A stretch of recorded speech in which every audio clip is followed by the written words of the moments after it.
Welcome to Kenton's videos. Enjoy the video. You start by opening the Design tab and selecting themes so you have a base style. This saves time by setting fonts, colors, and layouts at once. Once you click the Themes drop-down, preview options appear. Hover to see applied changes.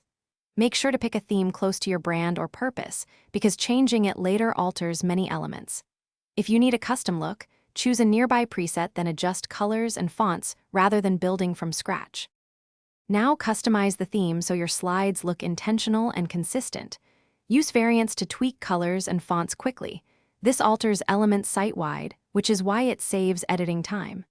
For precise control, open Slide Master and adjust placeholders, background, and default text styles. Changes here propagate to all slides. Once satisfied, save the result as a THMX custom theme. This ensures you or your team can reuse the exact design later, without redoing work. Finish by applying the theme to either selected slides or the entire deck. Select slides first if you want mixed styles. Then scan slides for manual formatting overrides. These bypass the theme, so clear overrides or use reset to restore theme styles. If things look inconsistent, reapply the custom THMX or use reset on problematic slides. This typically resolves mismatched fonts or colors. One key tip: if the theme appears broken, open Slide Master and confirm placeholders weren't accidentally deleted.